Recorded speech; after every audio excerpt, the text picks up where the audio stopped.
Well, obviously, yeah, I'm not in Victoria, Yeah. so I don't want to second guess, and I don't know the medical advice that's relied upon, but I have seen the reaction from business, and I think it does look like a pretty tough road out. I mean, I just point out when most of the main restrictions are lifted, when Victoria has no more than 5 cases per day. Well, look, New South Wales had 54 cases last week, 50 the week before, and as you said, we're pretty much close to COVID normal. I mean, with a city of 5 million people, Melbourne's comparable. I think you're going to have to expect a number of new cases each day, and the challenge is to make sure you've got the systems in place, the public health systems, the contact tracing, the checking, everything else to manage that. But I think, the road that the Victorian Premier has laid out looks like a pretty long and arduous one, I'd say. Well, I mean, it just seems like he's going for elimination. It does look a little like that. I think that's true. And look, other states have been able to come close to achieving that, although, of course, it's resurged. And even in New Zealand, which had practiced and achieved elimination for a period, there is now community transmission there. I mean, I don't think...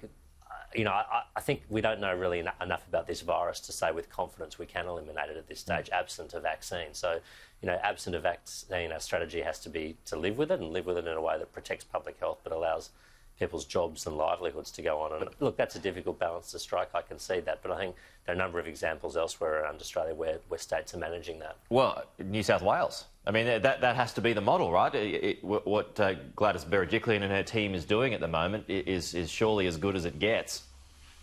Look, I think it's been excellent in New South Wales. I mean, as I said, I think there were 54 cases here last week, 50 the week before, but the numbers are not accelerating. The contact tracing regime is working well, and this being out and about. I mean, New South Wales feels, 85 to 90% normal. There are people out, there's no curfew, shops are trading, businesses are trading, restaurants are trading, coffee shops are trading, hairdressers are trading. Businesses are not seeing the volumes that they would in a normal period, but, they're getting some cash flow, and that's a lifeline for them. I worry very much with this, prolonged lockdown in Victoria. And I think on current stats, I mean, have to say the reopening on the 26th of October would look like a less than even bet. Businesses are not going to be able to recover from that. Businesses will not reopen. Workers will be permanently laid off, and that's going to have a long-term impact on the Victorian economy and the national economy. Yeah, well, how does that affect the national economy? Well, look, it'll be massive. I mean, Victoria's, 1/4 of the national economy, a big part of our manufacturing, a big part of our supply chains. And so if Victoria's not back at work, it's really going to have a drag on the figures. I mean, we saw the national accounts figures last week showing a 7% quarterly contraction of the Australian economy, which, of course, is unprecedented.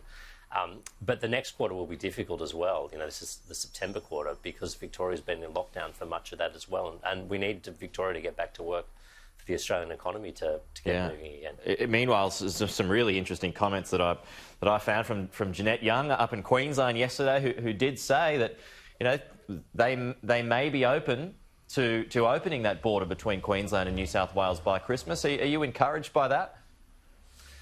I am encouraged by that. I mean, I think the sooner we can open that border, the better. Of course, there's particular situations for border communities, and I think they need to be addressed with a high priority. But I think Queensland in particular, they've obviously got a massive tourism industry. In a normal year, they're dependent upon big international tourism inflows. That's not happening this year, but there's lots of people in Australia from other states who'd like to visit Queensland, and myself included. My wife's parents are from there. We'd love to have some time up there. So I think the sooner they can safely reopen the borders, the better. It's odd saying I want to spend time with the in-laws, isn't it? But yeah, well, actually, we'd be looking, my family would be looking to go to Queensland for Christmas too, so, there's some vested interests here. But anyway, being a Queenslander myself anyway, why wouldn't you want to go there? Onto the banks today, Dave. They're going to start calling on people when it comes to deferred loans. So some 450,000 assessments will be made this week. Will start to be made this week. What sort of concerns do you have about that, if at all, especially as we're kind of leading up to the back end of the year, if people have got to start working out how they're going to pay their loans again? Well, I think it's important that the banks are flexible and pragmatic in how they go about this, and everything I've seen to date suggests they will be. I think there's about 900,000 deferred loans out there, small businesses, households, mortgages, the works, and as you said, about 450,000, about half of those are coming up for review at the end of this month. But I think banks will, be rightly assessing people's capacity to pay, and it might be that some businesses that were closed when this was first assessed are now reopening and they've got cash flow, they can make their payments. Some households as well, people may have lost work and may have found them again. And if that's the case, of course, they should start repaying their debts. But if people are still out of work or their business is still closed because of COVID-19, and I think that's particularly the case in Victoria, I do hope that the banks show some flexibility, because ultimately they'll be better off with a growing economy and with businesses that remain liquid and with households that remain financial.